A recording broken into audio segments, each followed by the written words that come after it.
الحمد للہ وکفا والصلاة والسلام علی من لا نبی بعد اما بعد فاعوذ باللہ من الشیطان الرجیم بسم اللہ الرحمن الرحیم لقد جاءکم رسول من انفسکم عن انس رضی اللہ تعالی عنہ قال قرأ رسول اللہ صلی اللہ علیہ وسلم لقد جاءکم رسول من انفسکم بفتح الفاء وقال انا انفسکم نسبا وسہرا وحسبا لیس فی آبائی من لدن آدم صفان قلنا نکاح او کما قال النبی صلی اللہ تعالی علیہ وسلم صدق اللہ العظیم وصدق رسولہ النبی الصادق الامین ونحن على ذلك لمن الشاہدین والشاکرین والحمد للہ رب العالمین۔ معزز سامعین،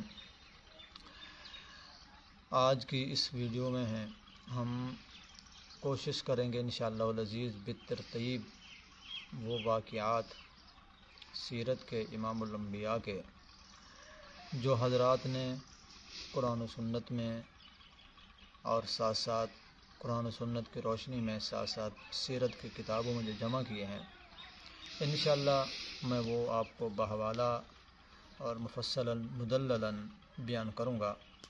دعا ہے رب العزت سے رب تعالیٰ سچ کہنے کی توفیق عطا فرمائے۔ ایک بات ذہن میں ہو کہ جتنے بھی انبیاء کرام آئے سب انبیاء کرام کے نسب مطہر ہیں، ان کے نسب میں کسی قسم کا شک نہیں۔ حضرت آدم علیہ السلام سے لے کر امام الانبیاء حبیب کبریا جناب حضرت محمد الرسول اللہ صلی اللہ علیہ وسلم تک جتنا یہ سلسلہ ہے انبیاء کرام کا، ان کے نسب میں کسی قسم کا کوئی شبہ نہیں۔ یہ نسب مکمل طور پر محفوظ، مکمل طور پر مطہر ہے۔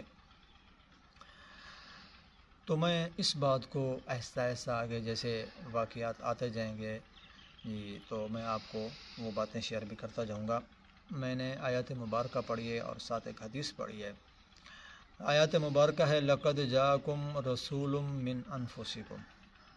حضرت انس رضی اللہ تعالی عنہ سے روایت ہے، وہ فرماتے ہیں کہ امام الانبیاء نے فرمایا کہ جب یہ آیات آپ پڑھیں جاءکم رسول من انفسکم،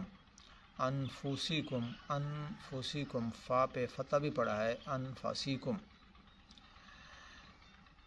کہ بفتح الفا پڑھا، جس کا معنی یہ ہے کہ بے شک آئے تمہارے پاس اللہ کے رسول تمہارے اشرف اور افضل اور سب سے زیادہ نفیس خاندان سے تمہارے پاس وہ رسول آ چکے ہیں، وہ انبیاء، وہ نبی آ چکے ہیں، وہ رسول آ چکے ہیں جو سب سے زیادہ اشرف ہیں، سب سے زیادہ افضل ہیں اور سب سے زیادہ نفیس خاندان سے ہیں۔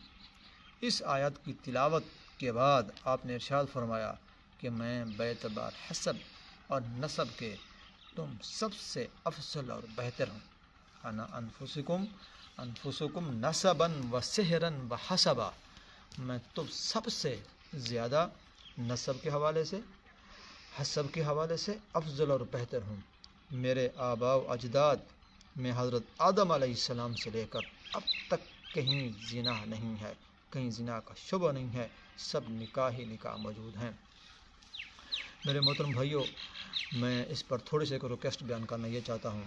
جب منافقین نے ام المومنین حضرت عائشہ صدیقہ رضی اللہ تعالی عنہ پر بہتان باندھا، تہمت لگائی، تو رب العزت نے حضرت عائشہ صدیقہ بنت صدیق کی برات کے لیے سورۃ نور میں 10 آیات مبارکہ نازل کی اور یہ بات فرمائی وَلَوْلَا إِذْ سَمِعْتُمُوهُ قُلْتُمْ مَا يَكُونُ لَنَا أَن نَّتَكَلَّمَ بِهَذَا سُبْحَانَكَ هَذَا بُهْتَانٌ عَظِيمٌ، یعنی سنتے ہی کیوں نہ کہہ دیا کہ سبحان اللہ، یہ بہتان عظیم ہے، ہم اس میں لب کشی نہیں کر سکتے۔